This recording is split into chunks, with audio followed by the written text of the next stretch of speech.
Well, joining me to discuss this is a public affairs analyst, Francis Shonobi. It's good to have you join us here in the studio this morning.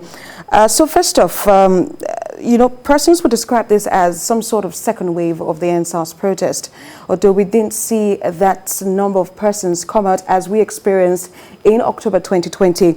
Let me first get your general perspective as to what played out yesterday, the number of persons, security operatives that were deployed at Lekki Tollgate and some other parts of Lagos. Let me say good afternoon. Concerning the second wave, as you rightly say, about the NSAS protests, yesterday what we have more of the security apparatus, more of the security men than the protesters, because we don't have any protesters on ground. Those that came out to protest the reopening of the toll gate were treated like a bandit, like a criminal. They were squeezed away. They were molested, their human rights, fundamental human rights were abused, and we can see it on the social media or as it plays. It shows that the government is insensitive to the plight of the citizenry, because normally, as our reporter said, they're supposed to be a team of policemen monitoring and trying to control the protests. That's how it is played out there, not that they will be treated like a criminal, off their clothes, treat like a total bandit, in a civilized country. Yes, everybody is panicking because everybody look at the protest as a way of destruction. And I said to myself that what is the police there for? The police is to protect lives and property. Okay, let's take you back to what the police and Lagos State government and even the federal government had said on Thursday, when they held press briefings, saying that although they acknowledge that protesters or Nigerian citizens here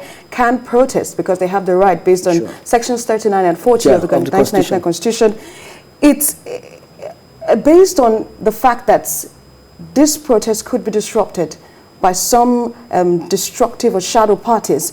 Wouldn't you think that that's enough premise to discourage protests like this? No, it's like we should not preempt. As I keep on saying that security is like invisible tools, but we should not preempt.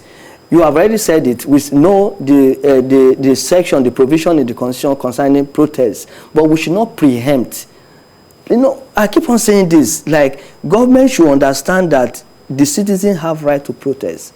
And reopening that toll gate will send a wrong signal to those people that their family, their loved one were taken away.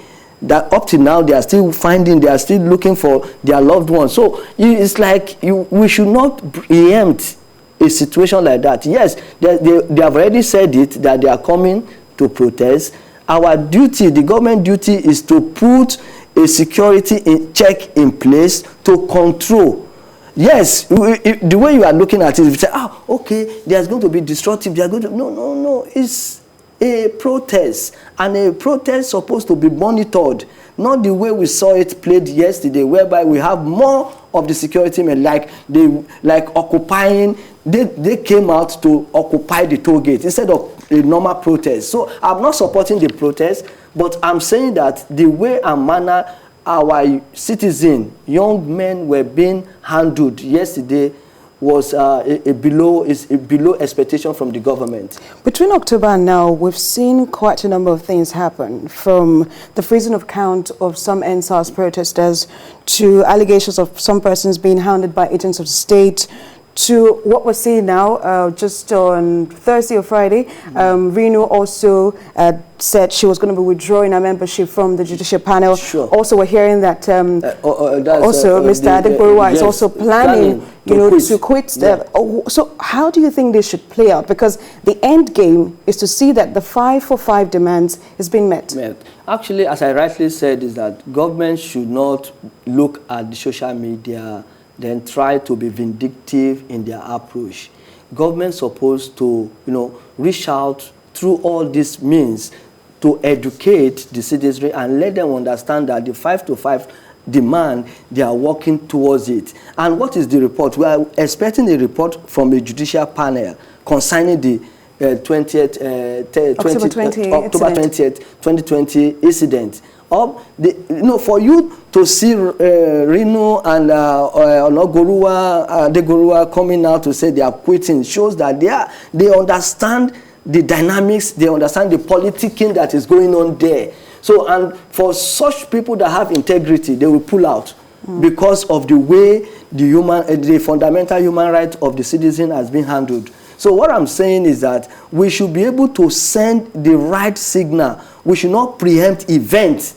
That is, people said they were coming to protest. They have the right to protest. It's for the government to put all the security check and balance that can make a very successful protest. They are not coming there with guns. In fact, funny enough, you can imagine how they were being whisked away yesterday. In some quarters too, you will see some people that are gathering an event. They were being, taken away, following the protocol. We have the COVID-19 protocol. They did it. They came with their masks. They came with their hand sanitizer. They observe all the protocol. But the government, see the way our officers of men, attacking citizens, turning them to a bandit, turning them to a criminal. It's appalling. Public Affairs Analyst Francis Shonobe, thank you so much for sharing your thoughts on TVC News this hour. Thank you. Thank you.